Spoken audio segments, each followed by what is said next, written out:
1,400 feet, still looking very good. We're 3 minutes away from our loss of signal.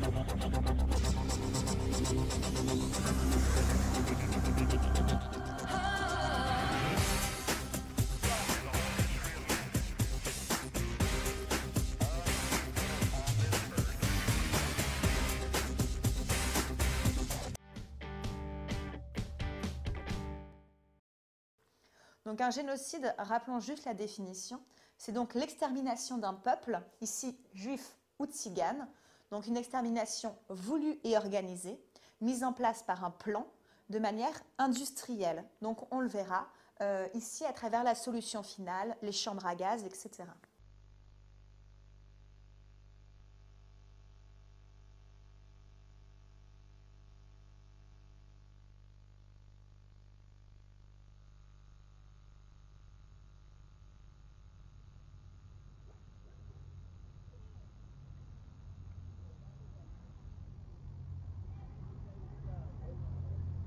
Nous avions 15 ans lorsque nous avons vu ces images à la télévision, un jour d'avril 1994.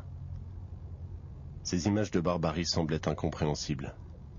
Des Africains se battaient à coups de machette et on nous parlait de haines ancestrales, de massacres interethniques, de guerres tribales. Nous avions 15 ans et nous ne comprenions pas que cette histoire était aussi la nôtre. Pourtant c'était un génocide et il avait lieu sous nos yeux. Quelques années plus tard, nous avons entendu les premières accusations portées contre l'État français. La France semblait avoir joué un rôle dans cette histoire. Certains parlaient même de complicité, nous avons voulu en savoir plus. Ce film raconte le dernier génocide du XXe siècle. Au Rwanda, il ne s'agissait ni de barbaries ancestrales, ni d'une soudaine explosion de violence, mais d'une histoire politique et moderne. Ces hommes qui massacrent leurs voisins sont avant tout des êtres humains. Nous avons voulu comprendre ce qui était arrivé à l'humanité dans les collines du Rwanda. Dès le début de la guerre, le régime crée ce qu'il appelle des structures civiles d'autodéfense. Concrètement, des armes sont distribuées à des milices Hutus dans le nord du pays. Il s'agit de militariser et de radicaliser les masses Hutus. Une nouvelle étape est franchie en 1992 lorsqu'Habyarimana organise les jeunesses de son parti en milice. C'est la naissance des Interamwe, ceux qui travaillent ensemble. Deux événements majeurs vont faire de l'année 1993 un tournant dans l'histoire du Rwanda. Tout d'abord en février, lassé par le double jeu d'Habyarimana, le FPR lance une offensive militaire de grande envergure et inflige une déroute aux forces gouvernementales. 1 million de Hutus prennent la fuite. Manipulés par la propagande du régime, ils pensent qu'ils vont être exterminés par le FPR. Le deuxième événement majeur a lieu dans un pays voisin. Le président du Burundi, Melchior Ndadaye, est assassiné par des militaires Tutsis lors d'une tentative de coup d'État. Le président Ndadaye étant Hutu et ses tueurs Tutsis, cet événement est un cadeau du ciel pour les fanatiques rwandais. Jamais l'idée selon laquelle il faut tuer les Tutsis avant qu'ils ne nous tuent n'aurait eu un impact aussi fort parmi les populations Hutus du Rwanda.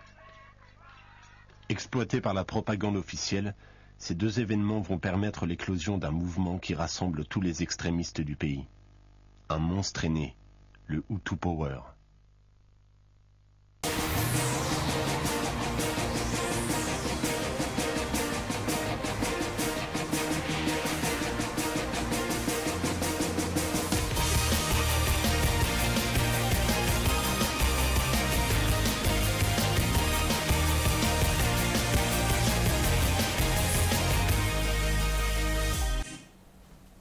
Bonsoir mesdames et messieurs, petits et grands, bienvenue sur le canal 332 d'RTV HD.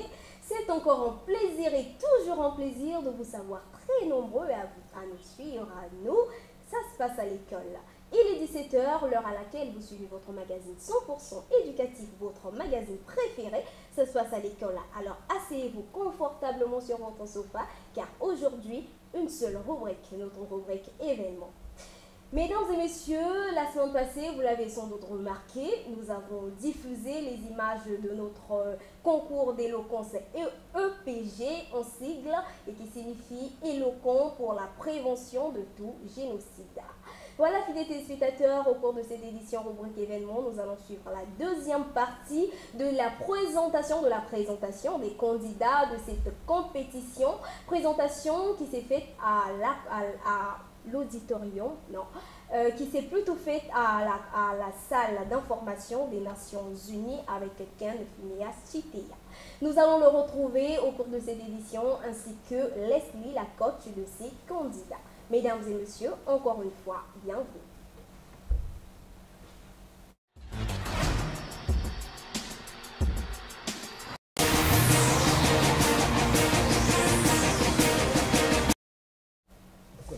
Voilà, mesdames et messieurs, nous allons recevoir au cours de cette édition Ken Phineas Chitea qui a animé cet événement au Centre d'information des Nations Unies, conférence avec les candidats ainsi que monsieur Prosper Minto qui est coordonnateur au Centre d'information des Nations Unies.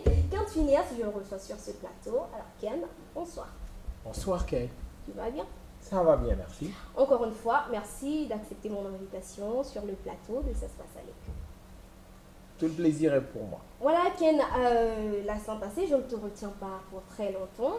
La semaine passée, nous avons suivi la présentation des candidats pour le concours EPG qui s'est passé au Centre d'information des Nations Unies, que tu as animé toi-même.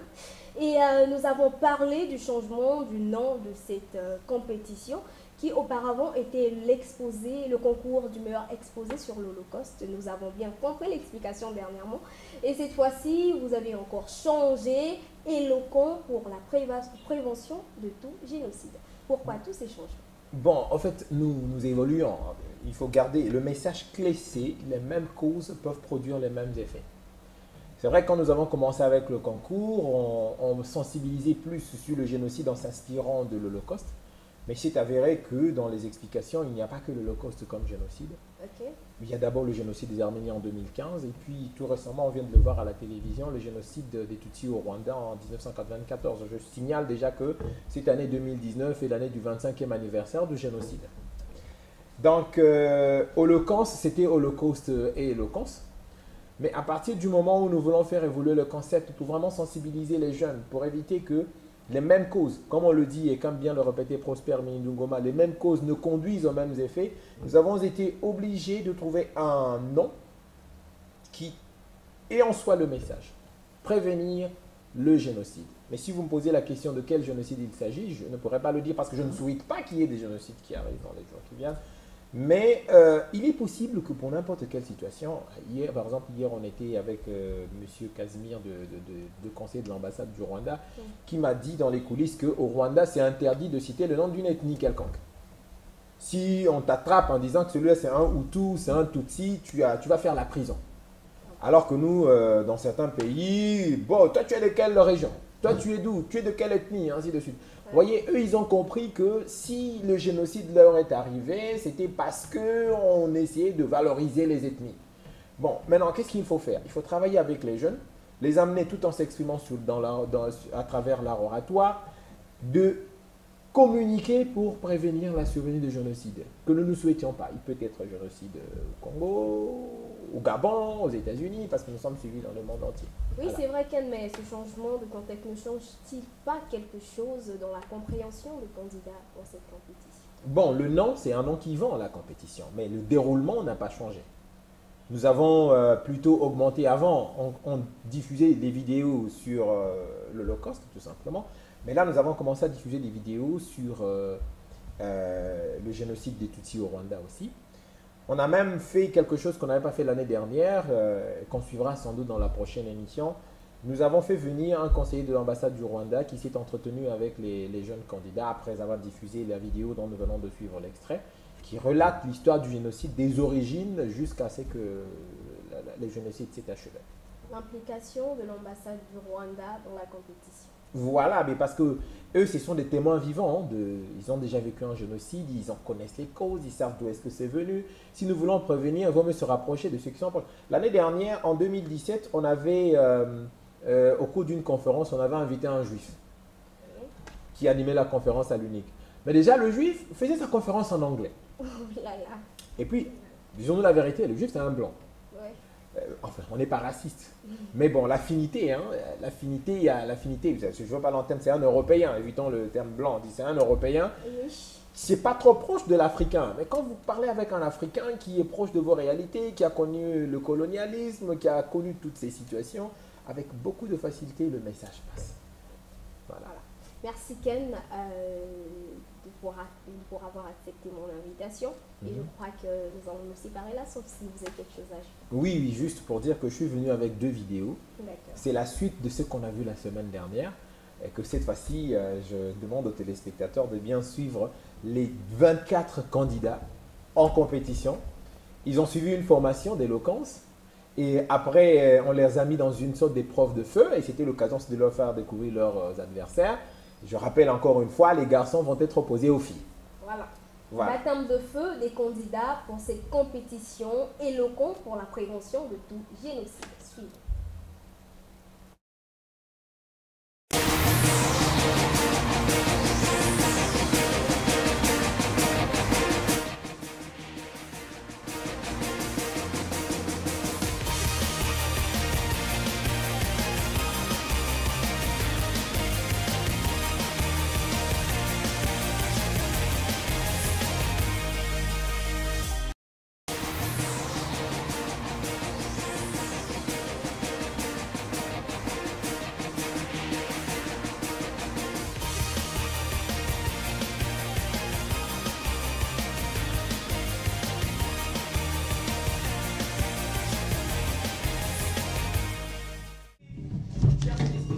Le tout premier numéro d'une longue série d'émissions que nous allons consacrer sur ce concours d'éloquence 2019, consacré à l'Holocauste et aux victimes et aux leçons que nous pouvons tirer du génocide des Tutsis au Rwanda.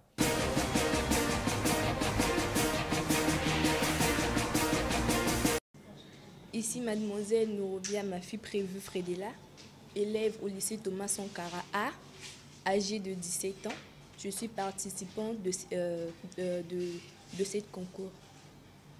Et lorsque on m'a proposé de participer, j'ai tout de suite dit oui parce que tout ce qui est lié à l'école m'intéresse. J'appelle le garçon qui porte le numéro G1.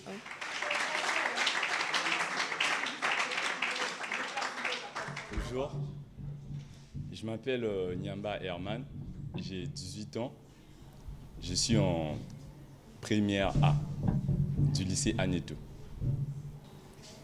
Quand on m'a posé la question, le pourquoi est-ce que je devais participer à cette compétition, j'ai tout de suite dit oui pour 3 raisons. La première, c'est pour rendre fier à mon père. Deuxièmement, pour mon oncle qui n'a jamais voulu que je fasse la série A. Et troisièmement, pour moi-même, parce que ces genres de compétition pourraient nous ouvrir des opportunités qu'on ne s'attend pas. J'ai vu des vidéos sur des jeunes qui ont travaillé sur ces genres de compétition en France. En voyant leurs vidéos, je vais tout simplement m'inspirer de leur style. Ils ont parlé avec style et ça m'a plu. Et c'est ce que je vais faire.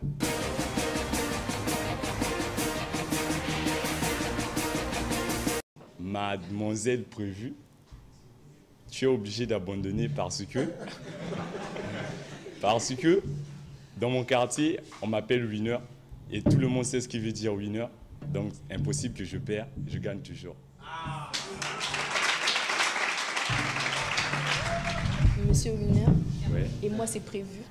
Et quand quelque chose est prévu, donc c'est prévu. J'allais juste te dire ceci. Abandonne car mon passeport est déjà prêt.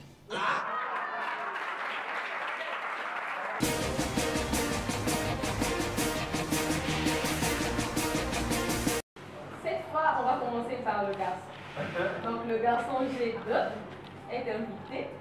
On applaudit très très très fort.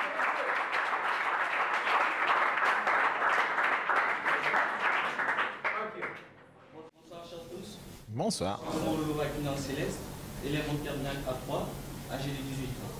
Et mon affirmation sur cette compétition est que j'aime les activités intellectuelles, j'aime user mes connaissances pour participer à cette compétition. Et parlons de l'éloquence, pour moi, j'appliquerai tout d'abord les cycles de l'éloquence et pour gagner cette compétition. Merci. J'appelle la fille portant le numéro F2. F2, sous vos applaudissements. Bonjour, cher public, distingués invités. Je me nomme Mosengue Balé Fuldine. J'ai 17 ans, en classe de terminale au lycée de la Révolution. Je me présente devant vous pour présenter le lycée de la Révolution et pour montrer que nous, les Africains, nous sommes capables de tout. J'ai tout de suite répondu oui pour la compétition parce que j'aimerais tester. J'ai envie de tester mon niveau et m'appliquer, enlever la peur quand je suis devant le public.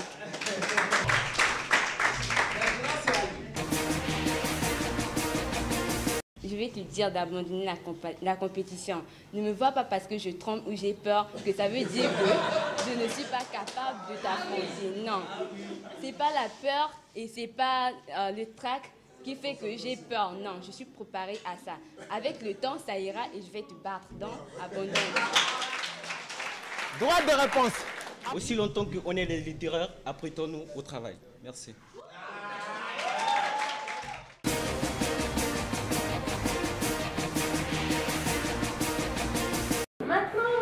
On va repasser la parole aux filles. Donc on va appeler F3. F3, sous vos applaudissements. Allez, c'est parti. Bonjour, mesdames et messieurs. Je m'appelle Lydie Roussienne. Je suis élève au lycée technique industriel pour moi. Je suis en classe de terminale F3. J'aimerais pas seulement gagner des trophées, mais de faire ramener les gens à la raison et de faire comprendre aux gens que lors de ces génocides, l'humanité a eu à perdre un grand nombre de populations. J'ai tout de suite dit oui pour participer à la compétition parce que, tout d'abord, le thème m'a tellement touchée et ça m'a poussé à en connaître encore plus. Ma stratégie pour remporter cette compétition, c'est d'abord de respecter les 6 règles de l'Holocauste. J'appelle le garçon au numéro de G3.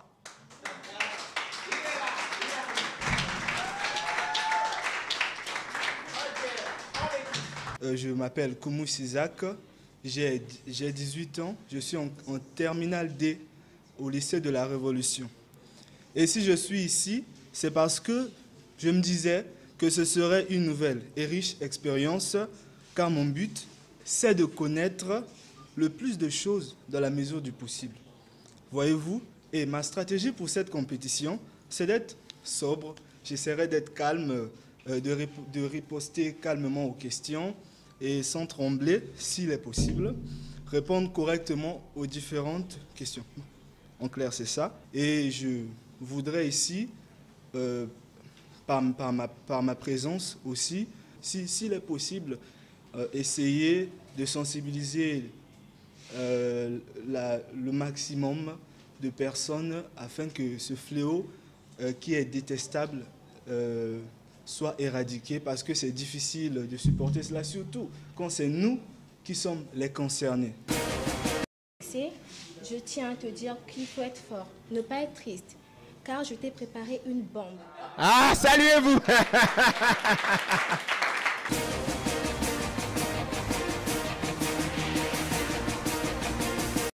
Je suis mademoiselle Okodos Gracia Divine. J'ai 16 ans. Je suis élève du lycée Aagneto en seconde C.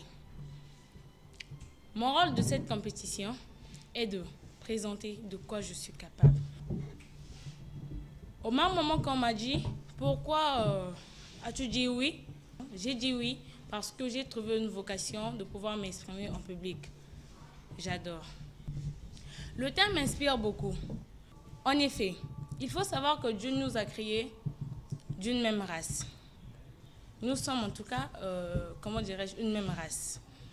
Ne pas créer de division, du racisme, régionalisme et de l'onocentrisme. Nous devons nous aimer et nous entraider. Je me nomme Monsieur Fred Angouli, élève en terminale F1 au lycée 1er mai industriel.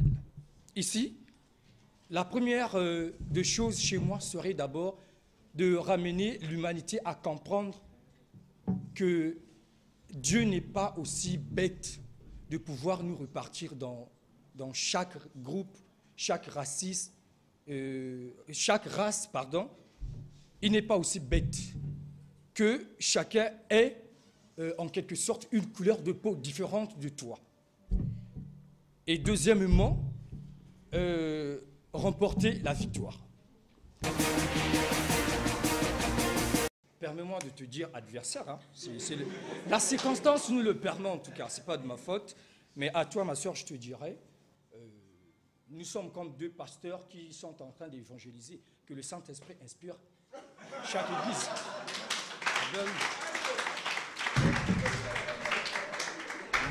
Je te prie de jeter l'éponge et de me laisser gagner, car j'en ai le mérite. Merci.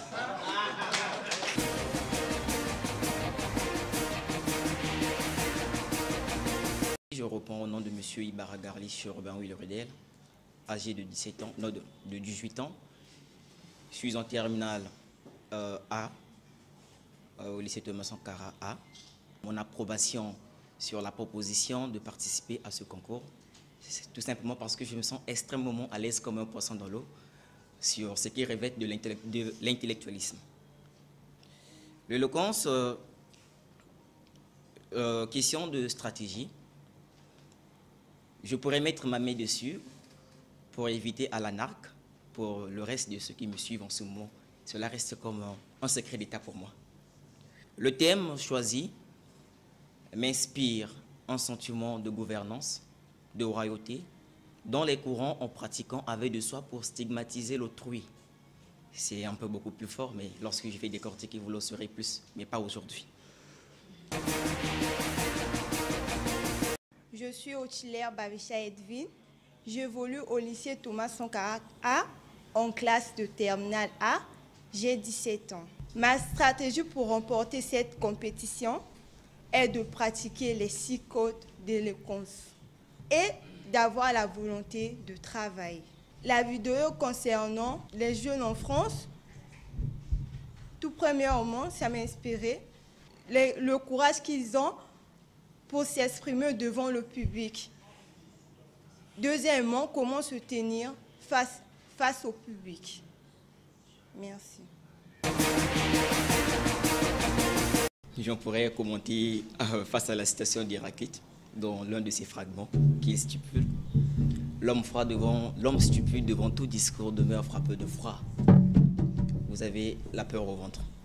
Il doit avoir une voix qui doit sillonner dans tes oreilles pour t'exciter à la clémence. Non, à la conscience. Car, bon, si je pourrais dire à la clémence vient avec la conscience. Car il faudrait s'enquérir de moi pour savoir ce que je vaux. Merci pour ton conseil, mon cher candidat. Tout le monde sent que j'ai le trac, mais je vais m'adapter à bien tenir devant le public.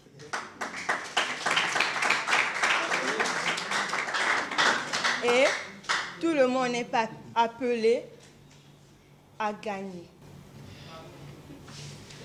Oh Jésus, aide-moi. On les applaudit très très très fort.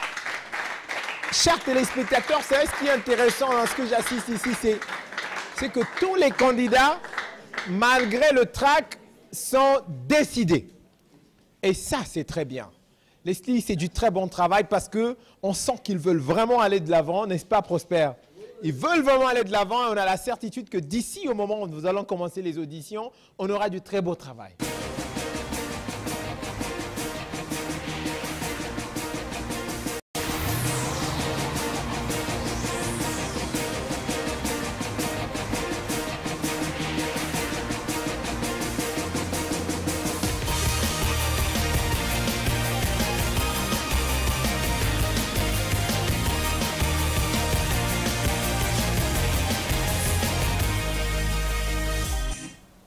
retour sur ce plateau, mesdames et messieurs.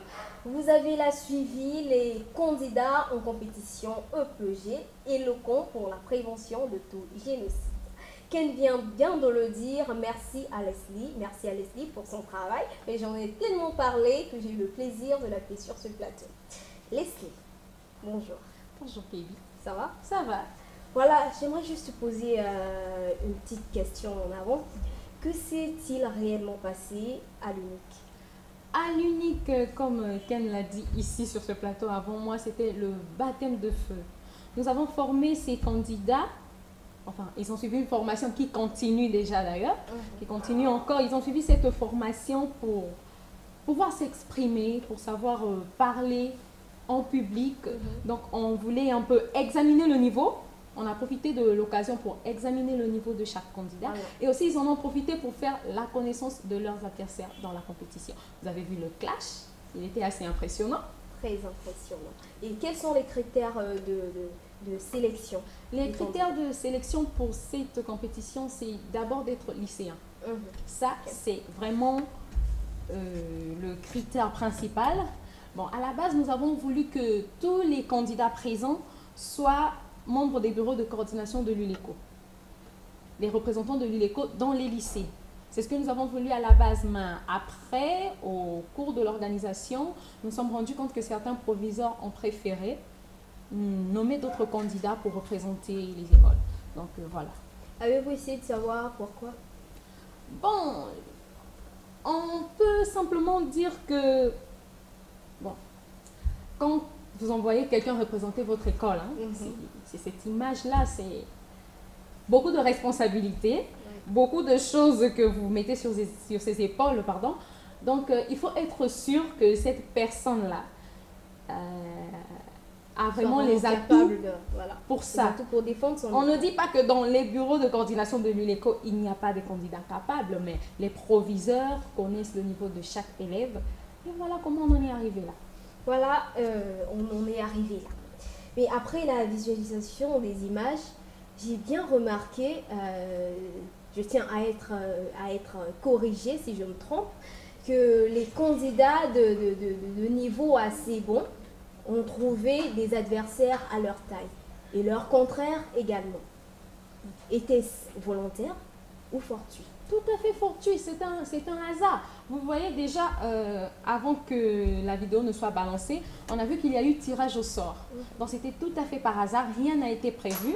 Nous avons tous vu ça, comme ça, c'est la providence. C'est la providence. Ok, et dans cette vidéo, on a également vu qu'il y a beaucoup de candidats, mais qui pourtant, me paraît-il, que tous ne participent plus. Quels sont ceux qui ont quitté la compétition? Avant de dire quels sont ceux qui ont quitté la compétition, j'aimerais préciser pour nos téléspectateurs pourquoi il y a eu ces changements. Bon, dans le partenariat avec l'ULECO, il était question que l'ULECO trouve 2 candidats pour chaque lycée, une fille et un garçon. C'était ce qui était prévu à la base. Le jour des auditions, nous nous sommes rendus compte qu'il y avait beaucoup plus de candidats pour une seule école que prévu. Donc, après les auditions, nous avons jugé bon de réorganiser les choses comme il était prévu. Donc, voilà pourquoi certains candidats ne seront malheureusement plus des nôtres. Nous regrettons de pouvoir les perdre comme ça parce que nous avons pu voir le niveau qu'ils ont. Mais bon, on ne peut rien faire, il faut qu'on respecte les règles. Donc, ce sont les candidats dont les numéros vont suivre.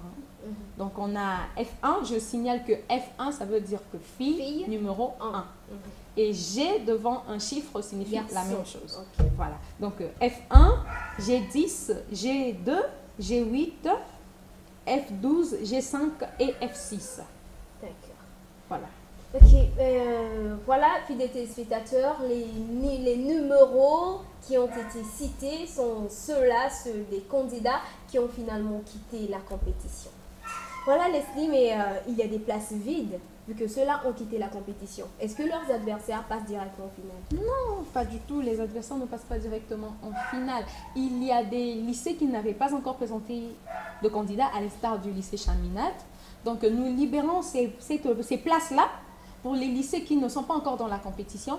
Et nous avons pensé inscrire aussi quelques lycées privés, voilà, pour leur permettre aussi de participer à la compétition. Oui, mais ils arrivent un peu tard, non? Ils arrivent pas les autres, ceux qui ont été là bien avant eux, ont suivi une formation, mais pas eux. La formation, nous, dans l'organisation, nous avons assez de temps pour former tout le monde, même ceux qui peuvent arriver maintenant là. On peut les former. Avec Leslie, c'est possible. Voilà, et quelle est la suite du calendrier?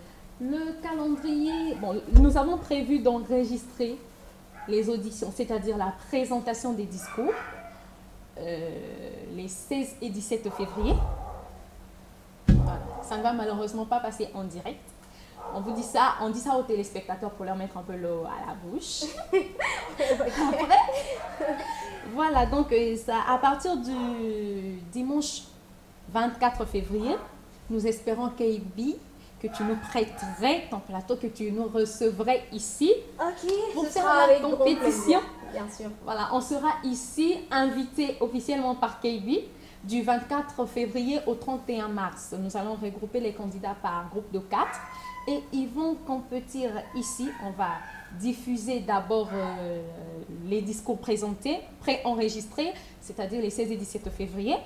On va les présenter. Après, il y aura une séance de questions-réponses, voilà, question de tester le niveau de compréhension. Parce que le travail ne s'arrête pas seulement au discours. Il faut qu'on soit sûr que vraiment le candidat a compris le travail pour pouvoir faire la sensibilisation. Parce que le but du concours, il ne faut pas qu'on s'en détache, c'est la sensibilisation. Nous voulons prévenir les génocides, que nous ne souhaitons pas, mais bon, on ne sait jamais, on se prépare. Pense que vous allez vraiment les prévenir avec ces discours? Nous l'espérons. Nous l'espérons. Nous nous en donnons les moyens. Nous utilisons les réseaux sociaux pour sensibiliser. Voilà pourquoi déjà, après le 31 mars, les finalistes auront chacun une page. Une page pour faire la sensibilisation sur les médias sociaux. Très bien. Merci Leslie. Quelque chose à ajouter concernant la compétition? La compétition, elle est bel et bien là. Nous avons des places qui se sont libérées. Nous espérons déjà à partir de dimanche prochain pour donner de très bonnes nouvelles sur des candidats qui vont remplacer pour ces places qui se sont libérées. La compétition est là, la compétition se prépare bien.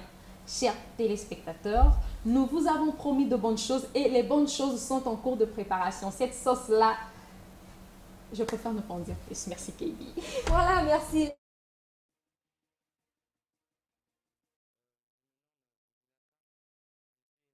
L'école Saint-Pierre Savonneau de Brazza, j'ai 16 ans. Et je suis le numéro G9 du concours des Locos 2019. Bon, je vais tenter de répondre à ces questions. Pourquoi lorsque on m'a parlé de cette compétition, j'ai tout de suite dit oui. J'aime au fait les débats, j'aime me surpasser, montrer que oui, ça, je ne pouvais pas le faire, mais en attendant le résultat, quand je vois que je l'ai fait, ça me satisfait, en fait. L'éloquence, c'est surtout l'art de bien parler. Je vais essayer d'être moi-même, d'essayer de défendre mes idées. Sur ce thème, je vais plutôt m'inspirer de ces 6 millions de juifs morts.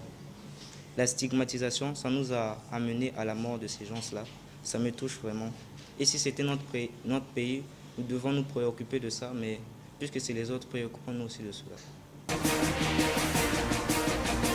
J'ai juste à te dire que non, laisse-moi gagner, car tu n'as aucune chance avec moi. Donc c'est tout ce que j'ai à dire. Je vois qu'il faudrait faire une différence entre la classe et le plateau de télé. Ouais, au fait, c'est pas que lorsqu'on sort premier en classe que tu peux sortir premier ici.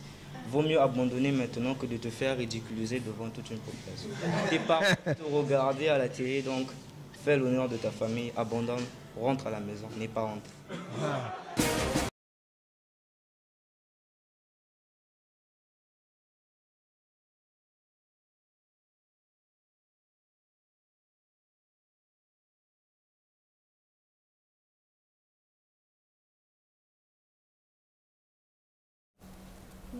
Voilà, de retour sur ce plateau, mesdames et messieurs. Nous sommes à la fin de cette édition. Mais avant cela, je vais encore accorder quelques minutes à Leslie. Leslie, alors tu nous parlais du calendrier. Oui, je parlais du calendrier, donc les dates sont 16 et 17 février pour l'enregistrement des auditions et à partir du 24 février jusqu'au 31 mars. Wow. Tout un mois où nous allons envahir ton plateau KB. Pas de problème, c'est éducatif. Et la grande finale, c'est le 7 avril. C'est là qu'il y aura finale, annonce du gagnant et remise des prix qui jusqu'alors sont restés secrets, même pour les candidats. Ben moi, je peux pas les connaître. En coulisses. Très bien. Alors Leslie, merci d'avoir accepté l'invitation. Et on espère bien que tu encadres très bien ces élèves. Et attends, avant la fin, il paraît que tu n'encadres plus que les filles et un autre garçon est venu pour encadrer les garçons. Oui, il y a eu l'implication du coach Thalès, que je salue déjà, Thalès Zokene, qui nous a fait l'honneur de venir donner un peu plus de piment à la compétition à EPG 2019. Donc, Thalès va travailler avec tous les garçons inscrits et moi, je vais continuer uniquement avec les filles. Comme ça, on entre bien dans la... Exactement, on entre bien dans la perspective de filles contre garçons. Donc, j'ai le devoir de battre Thalès. Je te salue, mon frère, mais je vais te battre. Très bien. On te salue, mon frère, mais on va te battre. Fin de cette édition, mesdames et messieurs. On continue sur Internet et les réseaux sociaux. Rappel du programme de notre émission, ça se passe à l'école. Suivez-nous chaque dimanche 17h, mardi 18h15 et jeudi 11h. Bye bye. Merci de nous avoir suivis. Continuons ensemble sur Internet et les réseaux sociaux. À très bientôt pour un autre numéro de votre magazine éducatif. Merci de nous avoir suivis. Continuons ensemble sur Internet.